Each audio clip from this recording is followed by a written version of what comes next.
नौ मौत का कौन है जिम्मेदार?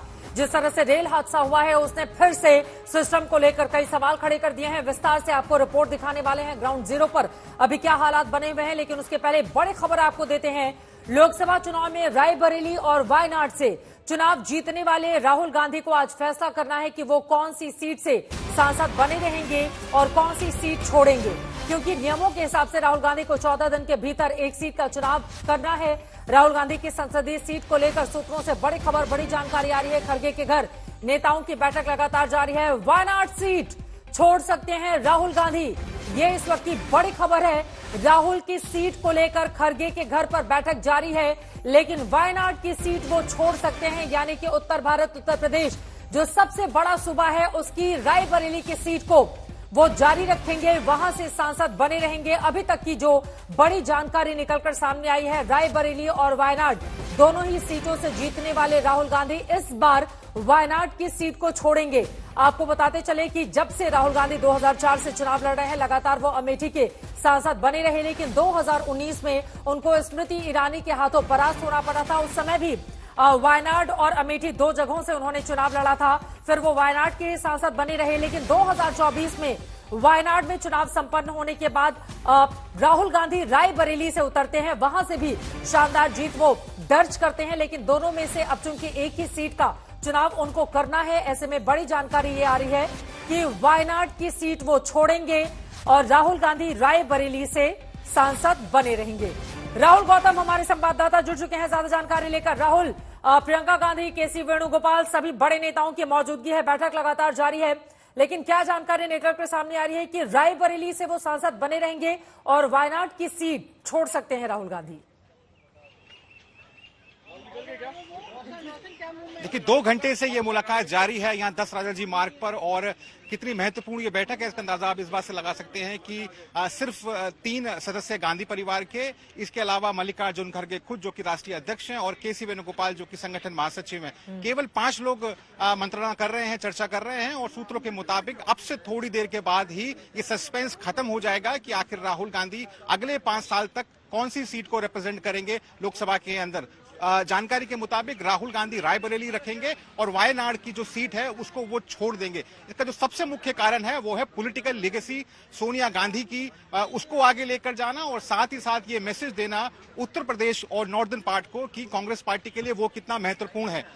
सूत्रों के मुताबिक ये भी जानकारी मिल रही है कि आज की बैठक के अंदर क्या राहुल गांधी एलओपी बनेंगे या नहीं बनेंगे, इसको लेकर भी चर्चा हो सकती है, क्योंकि राहुल, आपको ध्यान होगा कि सीडब्ल्यूसी के अंदर एक रेजोल्यूशन पास किया गया था जिसमें साफ तौर पर कहा गया था कि राहुल गांधी को अब एलओपी भी बनना चाहिए। तो बहुत ही क्रूशियल मीटिंग है, इंपॉर्टेंट मीटिंग है, जो कि आप कह सकते हैं कि राहुल गांधी का जो आने वाला पॉलिटिकल करियर है उसकी दशा और दिशा तय करेगा, और साथ ही साथ लोकसभा के अंदर विपक्ष को कौन लीड करेगा इसको लेकर भी मंत्रणा या आखिरी फैसला थोड़ी देर में अनाउंस किया जा सकता है। बहुत धन्यवाद राहुल गौतम आपका इस पूरी जानकारी के लिए। कुछ देर में इस बात का फैसला कर लिया जाएगा, वायनाड या फिर राहुल गांधी रायबरेली से ही सांसद बने रहेंगे, लेकिन सूत्रों ने जो जानकारी दी है वायनाड सीट राहुल गांधी छोड़ेंगे और उसके बाद उपचुनाव होगा, कौन होगा उम्मीदवार ये देखना महत्वपूर्ण रहेगा। लेकिन इसके लिए फाइनल मुहर का भी इंतजार है। कांग्रेस पार्टी की ओर से आधिकारिक क्या प्रतिक्रिया आती है, बैठक के बाद क्या कुछ निकलता है, इस पर लगातार हमारी नजर बनी रहेगी। आखिर राहुल गांधी कौन सी सीट छोड़ेंगे, रायबरेली या वायनाड? एक और दक्षिण में कांग्रेस को मिला समर्थन है, तो वहीं दूसरी ओर यूपी जैसे बड़े राज्य में अपनी जड़ें मजबूत करने की चुनौती। राहुल गांधी दोनों सीटों की अहमियत समझते हैं। वहीं एक हफ्ते पहले केरल कांग्रेस के अध्यक्ष के सुधाकरण का बड़ा बयान आया था, तभी से अंदाजा लग गया था कि राहुल वायनाड सीट छोड़ सकते हैं। അതുകൊണ്ട് നമ്മൾ ദുഃഖിച്ചിട്ട് കാര്യമില്ല, നമ്മൾ മനസ്സിൽ പ്രയാസപ്പെട്ടിട്ട് കാര്യമില്ല. ഇന്ത്യയെ നയിക്കേണ്ടുന്ന രാഹുൽ ഗാന്ധിക്ക് വയനാട്ടിൽ വന്ന് നിൽക്കാൻ സാധിക്കില്ല. അതെല്ലാ ആളുകളും മനസ്സിലാക്കുക, അത് ഉൾക്കൊള്ളുക. പ്രിയപ്പെട്ട രാഹുൽജിക്ക് എല്ലാ ഭാവങ്ങളും നേരുക. ഇന്ത്യൻ പോളിറ്റിക്സിൽ ഒരു അനശ്വര നേതാവായി രാഹുൽ ഗാന്ധി ഉയരാൻ പോകുമ്പോ അതിന്റെയൊക്കെ പിറകിൽ ഞാനും നിങ്ങളും പിന്തുണയുമായി പോകണമെന്ന് മാത്രം। और अब आगे बढ़ते हुए बात रेल हादसे की। सोमवार की सुबह शूल बनकर चुभी है देश के सीने में, क्योंकि मंजिल तक पहुंचने के लिए रेल में यात्री बैठे थे, मगर वो मंजिल तक पहुंचते इसके पहले ही एक भयानक हादसा हो गया। पश्चिम बंगाल की जलपाईगुड़ी में कंचनजंगा एक्सप्रेस में मालगाड़ी ने टक्कर मार दी। ये टक्कर इतनी भयावह थी कि इंजन और बोगी के परखच्चे उड़ गए। हादसे से बेखबर यात्री जहां तहां बिखर गए, चीख पुकार मच गई, चारों ओर मौत का मंजर। अब से थोड़ी देर पहले रेल मंत्री भी उसी जगह पहुंचे। हालात का जायजा लेने के लिए उन्होंने घायल यात्रियों से मुलाकात की है। बड़ी खबर आपको दे दें, बंगाल ट्रेन हादसे पर अभी की बड़ी खबर निकलकर सामने आई है। रेल मंत्री ने वहां पर जो लोग घायल हुए हैं उनसे मुलाकात की है। हादसे के बाद अप लाइन पर ट्रेन सेवा फिलहाल बहाल कर दी गई है। ये इस वक्त की बड़ी जानकारी। न्यू जलपाईगुड़ी की ओर जाने वाली ट्रेन सेवा की बहाली हो गई है, क्योंकि यकीनन बहुत सारी ट्रेनें इसकी वजह से प्रभावित थी। अश्विनी वैष्णव और ममता बनर्जी ने घायलों से मुलाकात की है। पश्चिम बंगाल की मुख्यमंत्री ममता बनर्जी और रेल मंत्री अश्विनी वैष्णव ने जाकर घायलों से मुलाकात की है। ये तस्वीरें आपको दिखा रहे हैं। सवाल बड़ा यह है, 9 मौत का आखिर कौन है जिम्मेदार, जिसने कई सवाल इस देश के सामने रखे हैं, क्योंकि अभी तक ओडिशा के बालासोर में रेल हादसे का दर्द कम भी नहीं हुआ था, तब तक एक और इस तरह का हादसा हो गया जिसने सिस्टम को लेकर कई तरह के सवालों को जन्म दिया है। एक तरफ लगातार रेल मंत्री को लेकर विपक्ष की ओर से सवाल पूछे जा रहे हैं, तो वहीं रेल मंत्री ने मौके पर पहुंचकर हालात का जायजा लिया और इसके बाद घायलों से जाकर मुलाकात की है। ऋत्विक मंडल हमारे संवाददाता जुड़ चुके हैं ज्यादा जानकारी के साथ। घायलों से जाकर मुलाकात की है रेल मंत्री ने भी, ममता बनर्जी मुख्यमंत्री ने भी। उनके हालात कैसे हैं, तबियत कैसी है, क्या जानकारी मिल रही है, और ट्रेन सेवा बहाल कर दी गई है अपलाइन के, इसको लेकर क्या जानकारी आप देंगे ऋत्विक?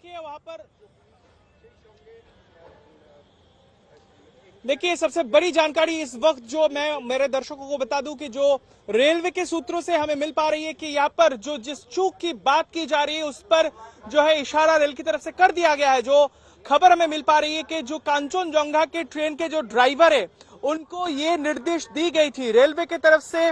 जो एक पर्ची होता है जिसका नंबर होता है TA912, इसका मतलब होता है कि जहां पर 2 ट्रेनों स्टेशन के बीच यानी रंगापानी और उसके साथ साथ चौटेरहाट, इस दोनों ट्रेनों के स्टेशन के बीच जो है हिस्सा है वहां पर ऑटोमेटेड जो रेलवे सिग्नलिंग सिस्टम है वो खराब था और इसके लिए एहतियातन उस ड्राइवर को ये हिदायत दी गई थी कि वो ट्रेन धीरे धीरे से वहां से गुजरेंगी और उसके साथ साथ जो रेलवे स्टाफ है स्टेशन और उसके साथ साथ फाटक में वो मैनुअल सिस्टम यानी हरी झंडी या फिर लाल झंडी जब दिखाएंगे तब गाड़ी धीरे से आगे बढ़ेगी।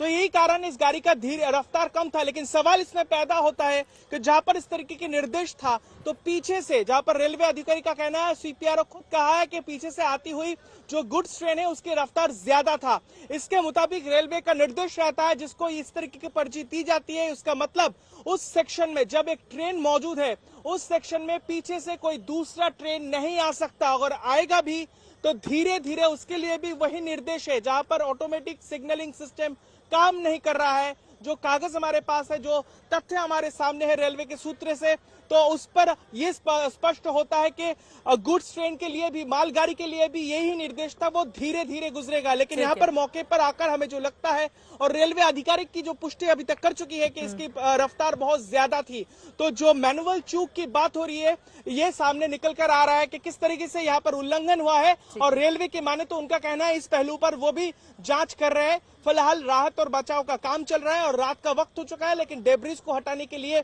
मलबे को हटाने के लिए JCB की जो संख्या है उसमें इजाफा किया गया है। बहुत धन्यवाद ऋतिक मंडल इस पूरी जानकारी के लिए आपका। आगे भी आपसे जानकारी हम लेते रहेंगे। कुल मिलाकर इस स्थिति ने बहुत सारे सवालों को जन्म दिया है। जैसे जैसे जांच आगे बढ़ेगी इस पूरे मामले का सच क्या है वो देश के सामने होगा। फिलहाल घायलों की हालत स्थिर बनी हुई है, जो जानकारी निकलकर सामने आई है। रेल हादसे पर प्रधानमंत्री नरेंद्र मोदी ने दुख जताया और सरकार ने घोषणा की कि हादसे में मारे गए लोगों के परिजनों को 10 लाख रुपए का मुआवजा दिया जाएगा, जबकि घायलों को 2.5 लाख रुपए का मुआवजा मिलेगा। आंशिक रूप से घायलों को 50,000 रुपए का मुआवजा दिया जाएगा। इन सबके बीच रेल मंत्री अश्विनी वैष्णव घटनास्थल पर पहुंचे, हालात का जायजा लिया और उसके बाद अस्पताल में जाकर घायलों से मुलाकात की। वो तस्वीरें भी इस वक्त आपके सामने हैं। अभी हमारा सारा फोकस है, रेस्क्यू ऑपरेशन कंप्लीट हुआ है, अभी रेस्टोरेशन पे पूरा फोकस है। ये पॉलिटिक्स का समय नहीं है, अभी सारा फोकस होना चाहिए रेस्क्यू और रेस्टोरेशन पे। पैसेंजर सेफ्टी के लिए बहुत बड़ा फोकस है, कंप्लीट फोकस है, जैसा आप स्वयं जानते भी हैं। ये टक्कर आज सुबह 9 बजे के आसपास उस समय हुई जब कंचनजंगा एक्सप्रेस अगरतला से सियालदाह जा रही थी। इस टक्कर में कंचनजंगा एक्सप्रेस के 2 डिब्बे डीरेल हो गए। हर तरफ चीख पुकार मच गई। टक्कर लगने की वजह से ट्रेन की बोगियां पटरी से उतर गईं। इस हादसे में 9 लोगों की जान जा चुकी है। আমরা এখন পর্যন্ত যেটা খবর পেয়েছি 9 জন মারা গিয়েছে, বডিজ এনবিএমসিএইচ তে আছে। যখনই আমরা খবর পেলাম আমরা সঙ্গে সঙ্গে অ্যাম্বুলেন্সকে মোবিলাইজ করলাম, আমাদের ফায়ার টেন্ডারকে মোবিলাইজ করলাম, আমাদের মেডিকেল টিম এখানে পৌঁছলো, আমাদের সিভিল ডিফেন্স ভলেন্টিয়াররা এখানে পৌঁছলো, সঙ্গে সঙ্গে রেস্কিউ অপারেশন চালু করা হলো। এখন 39 মানুষ অ্যাডমিট আছে এনবিএমসিএইচ তে, আর 6 জন অ্যাডমিট আছে ফাঁসি দেওয়া রুরাল হসপিটালে, আর 9 জন ডিসচার্জও হয়ে গিয়েছে ঠিক হয়ে। सवाल यह है कि ये ट्रेन हादसा हुआ कैसे। रेलवे बोर्ड के चेयरमैन और सीईओ से हमारे संवाददाता ने बहुत सारे सवालों को लेकर बातचीत की है। क्या जवाब मिला, सुनिए। अभी तक सिर्फ प्राइमा फेसी इंफॉर्मेशन है, जिससे ऐसा लगता है कि एक सिग्नल का डिसरिगार्ड हुआ है, पर डिटेल तो हमें इंक्वायरी के बाद ही हम कंफर्म तरीके से तभी बता पाएंगे। क्या लगता है आपको कि क्यों सिग्नल जो है वो नहीं दिखा, ओवरशूट हो गया, क्या लगता है आपको? ये हम नहीं कह सकते, क्योंकि होना नहीं चाहिए। बहुत रेस्ट के बाद, अपने कंप्लीट रेस्ट के बाद ड्राइवर साहब आए थे और उनके साथ असिस्टेंट भी थे, और दोनों लोग इस हादसे में उनके साथ we don't know what exactly happened. ये टक्कर कितनी जोरदार थी इसका अंदाजा इस बात से लगाइए कि टक्कर के बाद एक्सप्रेस ट्रेन की बोगी मालगाड़ी के इंजन के ऊपर आ गई, जहां सिर्फ मालगाड़ी के ड्राइवर ही नहीं बल्कि कंचनजंगा एक्सप्रेस के गार्ड की भी जान चली गई। जो मालगाड़ी का जो लोको पायलट है वो अभी भी जो इंजन है उसमें अटके रहने का एक संभावना है, तो उसी के लिए जो रेल का आधिकारिक लोग हैं उनको निकालने का कोशिश कर रहे हैं। ये भी देखिए बिल्कुल जारी है, जो मालगाड़ी का जो लोको पायलट है उनको निकालने का कोशिश जारी है। कई 25 से 30 से भी ज़्यादा लोगों की जो घायल होने का संभावना है, लेकिन ये संख्या और भी बढ़ सकता है। और आपको बता दें कि इस वक्त रेल के आधिकारिक और आरपीएफ और टीम, एनडीआरएफ का टीम वो भी मौके पे पहुंची है, और लगातार कोशिश किया जा रहा है कि जो लोग अभी भी ट्रेन के डिब्बे के अंदर अटका हुआ है उनको निकाला जाए, सही से उनको सेफली उनको निकाल के, और जो घायल है उनको भी मेडिकल पहुंचाया जाए। पूरी जारी है कोशिश, और पूरे घटना में जो लोग अभी पैसेंजर जो घायल हैं उनको भी निकालने का कोशिश बिल्कुल जारी है। और मौके पे दार्जिलिंग पुलिस की एएसपी और पुलिस की और हायर ऑफिसर्स लोग वो भी मौके पे पहुंची है। पूरी घटना का छानबीन किया जा रहा है। सिलीगुड़ी रंगापानी इलाका से जॉयदीप बाग, आज तक। हादसे के वक्त जो लोग मौजूद थे उन लोगों से आज तक ने बातचीत की है। सुनिए कैसे हुआ हादसा और उस समय कितना डरावना मंजर था। जब घटना घटा तब आप कहाँ थे? ट्रेन के अंदर? हाँ, ट्रेन के अंदर था। तो क्या आवाज कैसा आया आपको? आवाज मतलब मेरा तो B1 कुछ था, बहुत जोर से मतलब झटका दिया है। तो जैसे झटका दिया तो सब ऐसे बोल रहा था कि एक्सीडेंट हो गया, एक्सीडेंट हो गया। हम भी चिल्ला रहा था, सब रो रहा था। फिर हम तुरंत बाहर आके देखा कि यहाँ पीछे से एक्सीडेंट हुआ है ट्रेन का। अच्छा, तो अभी क्या है, कितने लोगों की मौत हुई है? कुछ आपने देखा है कुछ, या आपके बोगी में कितने लोग इंजर्ड हुए? मेरा बोगी में तो मैं एक इंजर्ड हुआ, मेरे सिर में लगा है, बाद बाकी किसी का नहीं हुआ है। ऐसे तो पीछे से देख रहा था 2-3 आदमी आपका क्या डेथ हुआ है, हमें यही देखा है। यहाँ मतलब हम लोग जब सुबह की आज तो हम लोग का बकरा ईद है, जब हम लोग नमाज पढ़ के बाहर निकले तो हम लोग को मतलब खबर आया कि हमारे यहाँ 2 किलोमीटर अंदर एक ट्रेन दुर्घटना हुई है। तो हम लोग जो है मतलब इसको तो लाइव नहीं देखा, हम लोग सुना, फिर जाकर मतलब जब हम लोग को पता चला फिर हम लोग यहाँ स्पॉट आके अभी देख रहे हैं। ये तो जो है बहुत, क्या देख रहे हैं आप, क्या नजर यहाँ तो मतलब जो है एक ट्रेन शायद खड़ी हुई थी और एक ट्रेन आगे जो है इनसे टकरा गई शायद। एक ही लाइन पे, एक ही पटरी पे था? जी हाँ, एक ही पटरी पे शायद एक ट्रेन खड़ी थी या जा रही थी, शायद स्लो थी, और मतलब एक ट्रेन आ रही थी, आके जो है मतलब ऐसी दुर्घटना हुई। रेल कवच की जिसके बारे में बड़े बड़े दावे किए जा रहे थे, जिस कवच के जरिए दावा होता रहा कि देश में कोई भी ट्रेन ट्रैक पर सामने दूसरी ट्रेन से टक्कर नहीं खाएगी, कोई हादसा इसलिए नहीं होगा क्योंकि ये ट्रेन ओवर स्पीड हुई। वही कवच अब फिर से चर्चा में है, इस सवाल के साथ कि क्या यहां रेल कवच नहीं लगा था, और अगर हां तो कब तक पूरे देश में लगेगा। पता चला है कि पिछले साल बालासोर में जो हादसा हुआ और इस बार जो बंगाल में हादसा हुआ, दोनों ही रूट पर अभी रेल कवच लगा ही नहीं, ताकि हादसे को रोका जा सके। जानकारी मिली है कि देश में सबसे पहले ममता बनर्जी के रेल मंत्री रहते 2011-12 में ट्रेन कोलेशन अवॉइडेंस सिस्टम पर काम शुरू हुआ था। फिर आत्मनिर्भर भारत योजना के तहत भारतीय रेलवे कवच को विकसित किया जाने लगा, जिसमें कवच के तहत सामने से टक्कर या ओवर स्पीड की स्थिति में ट्रेन को बचाया जा सकता है।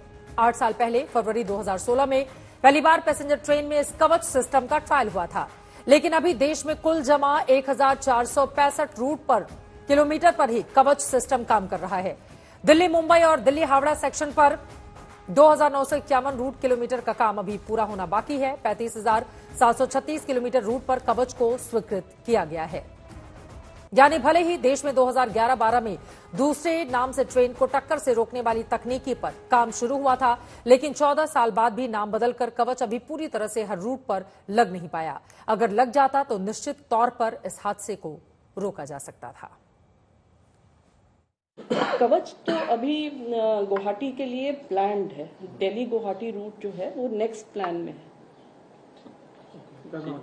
Not there right now and we have to control human error also, जिसके लिए कि Kavach is the most important thing जो कि प्रोलिफरेट करना है। ये एक मिशन मोड में बढ़ाया जा रहा है। सवाल ये भी है कि आखिर किसकी लापरवाही से इतना बड़ा हादसा हो गया। बीजेपी सांसद तो मान रहे हैं कि लापरवाही हुई है, मगर किसकी, ये जांच का विषय है। जो भी घटना घटी है कहीं ना कहीं लापरवाही लगती है। अब जो भी लापरवाही है नहीं है इसकी जांच होगी और जांच करके जो उचित कदम होगा वो रेलवे मिनिस्टर उसको उचित कदम उठाएगी। हादसे के बाद अब जबरदस्त सियासत हो रही है। विपक्ष सरकार पर जोरदार प्रहार कर रहा है। घटना हुई है रेल एक्सीडेंट की, इसमें भी क्या होगा? कोई जांच कमेटी बिठाई जाएगी, 2-4-10 वक्तव्य दिए जाएंगे, बाद में सब लीपापोती करके खत्म। किसी की कोई जवाबदेही तो तय होती नहीं, न मंत्री की न अधिकारी की। नीचे के 2-4 छोटे छोटे अधिकारी सस्पेंड कर दिए जाएंगे। तो ये सबसे बड़ा दुर्भाग्यपूर्ण मामला है। लगातार एक के बाद एक ऐसे हृदय विदारक हादसों की एक लिस्ट बन गई है। कोरमंडल एक्सप्रेस उसमें थोड़े वक्त पहले ही हुआ था, लेकिन कोई पाठ सीखा हो सरकार ने, विभाग ने, मंत्री ने या मंत्रालय ने, वो देखने को नहीं मिलता। वही गैर जिम्मेदाराना बातें, वही गैर जिम्मेदाराना हरकतें। अब वहां जा रहे हैं मंत्री तो उसकी रील बनाएंगे और उसमें वाहवाही बटोरेंगे। अरे साहब, हम उस पार्टी से हैं जहां के मंत्री इस्तीफा दे देते थे जब रेल दुर्घटना होती थी। हमने वैसे उदाहरण दिए हैं इस देश को। आप वहां जाकर भी तालियां बटोर रहे हो, चैनल्स को फ्लैश हो रहा है, साहब मंत्री जा रहे हैं वहां। यकीनन पूरे मामले का सच क्या है वो देश के सामने आना चाहिए, ताकि दोबारा इस तरह के रेल हादसे नहीं हो और उसको होने के पहले ही रोका जा सके। जैसे और जानकारी इस खबर के बाबत आएगी, आज तक आप तक पहुंचाता रहेगा। आगे बढ़ते हुए दूसरी अहम खबरों का रुख करेंगे। लोकसभा चुनाव में जीत के बाद कल प्रधानमंत्री नरेंद्र मोदी पहली बार अपने संसदीय क्षेत्र वाराणसी जाएंगे, मगर पीएम के बनारस दौरे से पहले गाजीपुर से समाजवादी पार्टी के सांसद अफजाल अंसारी ने कहा है कि आने वाले विधानसभा चुनाव में इंडिया गठबंधन के साथ बीएसपी भी होगी और बीएसपी के साथ मिलकर चुनाव लड़ा जाएगा। बसपा हमको छोड़ना नहीं चाहती और हम बसपा को भी, बसपा नेतृत्व को भी, हम अभी उम्मीद हमने नहीं छोड़ी है, उम्मीद नहीं छोड़ी है। आने वाले दिनों में दिखाई देगा लोगों को। और अब बात करेंगे उस खबर की जिसमें जाति के आधार पर वोटर को बांटकर उसका काम ना करने की एक तरह से चेतावनी दी जा रही है। और ये चेतावनी दे रहे हैं जेडीयू के सांसद देवेश ठाकुर। सीतामढ़ी के जेडीयू सांसद देवेश ठाकुर ने कहा है, जिन्होंने उन्हें वोट नहीं दिया वो उनके पास काम लेकर नहीं आएंगे तो काम नहीं होगा। देवेश ठाकुर ने यादव, कुशवाहा, मुस्लिमों को का नाम लेकर कहा कि इनका काम वो नहीं करेंगे, क्योंकि इन्होंने लालू प्रसाद यादव की पार्टी के लिए वोट किया है। जेडीयू के सीतामढ़ी के नवनिर्वाचित सांसद हैं देवेश ठाकुर। उनका पूरा बयान सुनवाते हैं आपको। कल ही सुबह बेचारे मुस्लिम समाज के थे, बेचारा का दुर्भाग्य था कि पहली बार मेरे पास आया, कुछ काम कराने आया आरोपी का समझ से, रेलवे ब्रिज के नीचे उसका दुकान होता है, लेकिन सही में आदमी शरीफ था, अच्छा आदमी था। आया, कहा कि सर ऐसे ऐसे ऐसे ऐसे। उन्होंने कहा भाई साहब हमको लगता है मेरे यहाँ पहली बार आए। कहाँ से पहली बार आए? हमने कहा अभी भी वोट हुआ उसमें निश्चित रूप से अपने लालटेन को भी वोट दिया होगा। कहा जी सर लालटेन को दिया। हमने कहा फिर भी आप हिम्मत करके मेरे पास आए। घबरा गया। हमने कहा किस विचार से आए? ठीक है, आप पहली बार आए इसलिए मैं आपको कम बोल रहा हूं, उनको मैंने कहा, नहीं तो मैं छोड़ता नहीं हूं किसी को। आप पहली बार आए हैं, चाय मंगाता हूं आपके लिए, मिठाई मंगाता हूं आपके लिए, और उसके बाद आपको दुआ सलाम करके खुदा हाफिज कर दूंगा। काम मैं आपका नहीं करूंगा। जाति और धर्म की राजनीति इस देश के लिए घातक है, चाहे वो चुनाव के पहले हो या चुनाव के बाद में हो। नेताजी का बयान सुना आपने और इस पर प्रतिक्रिया भी है। आज तक HD देश का सर्वश्रेष्ठ न्यूज चैनल।